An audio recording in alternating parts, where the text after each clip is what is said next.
ये मैटर 100 शब्द प्रति मिनट का है। 5 मिनट का डिक्टेशन होगा।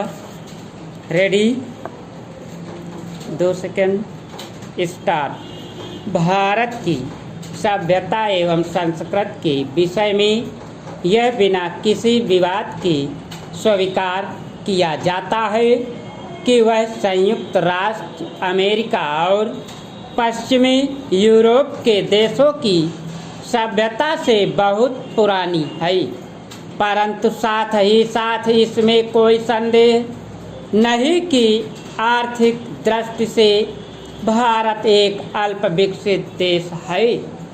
भारत के प्राकृतिक संसाधन संपन्न है और उसमें विविधता भी है, लेकिन उसका समुचित विनियोजन होना बाकी है। भारत में अंग्रेजी शासनकाल में यद्यपि अर्थव्यवस्था में कुछ परिवर्तन हुए हैं, तथापि यह निश्चित रूप से कहा जा सकता है कि इस देश का आर्थिक ढांचा मूलतः अविकसित है।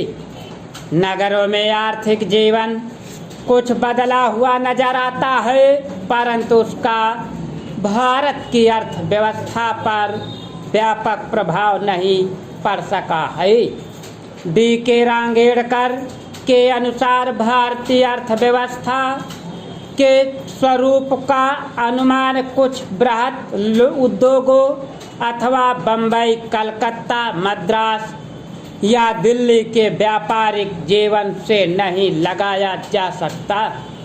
18वीं शताब्दी की समाप्ति तक भारत साम्राज्यवादी शोषण का शिकार नहीं हुआ था, इसलिए सामंती उत्पादन संबंधों के बावजूद भी यह देश ब्रिटिश भारत की तुलना में समृद्ध था।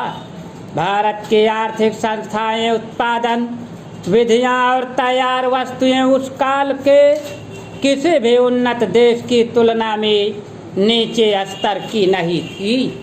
भारत के आर्थिक विकास से प्रभावित होकर कार्ल मार्क्स ने लिखा था, हाथकरघों और चरखू तथा उन पर कार्य करने वाले हजारों बुनकर तथा जुलाही आर्थिक अर्थव्यवस्था की धुरी है।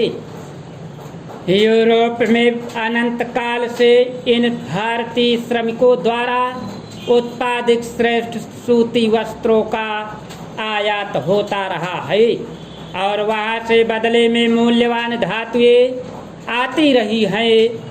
इसका भुगतान भारत को स्वर्ण और रजत के रूप में मिला करता था। यह इस बात का प्रमाण है कि भारतीय अर्थव्यवस्था यूरोप के देशों में से अच्छे थे, परंतु इंग्लैंड में औद्योगिक क्रांति हो जाने के बाद यूरोप में जो आर्थिक विकास का दौर प्रारंभ हुआ, तो ये देश विकास पथ पर अग्रसर होते ही गए।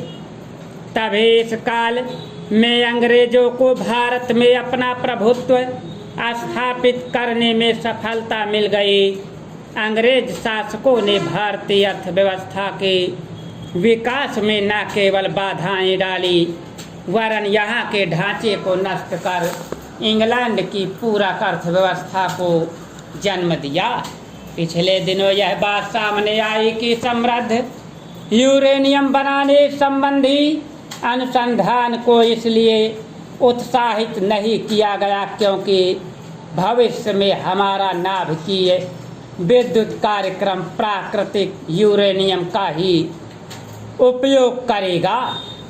इस प्रकार के अनुसंधान के विषय में मतभेदों की चर्चा थी, लेकिन अब यह स्पष्ट हो गया है कि हमारे वैज्ञानिक भी इस बात पर एकमत नहीं है कि भविष्य में किस यूरेनियम ईंधन को नाभिकीय केंद्रों में इस्तेमाल किया जाए।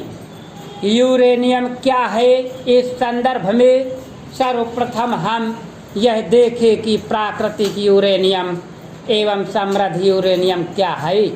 यूरेनियम प्राकृतिक रूप में हमें ऑक्साइड के रूप में मिलता है और इसमें यूरेनियम 235 एवं यूरेनियम 230 पाए जाते हैं।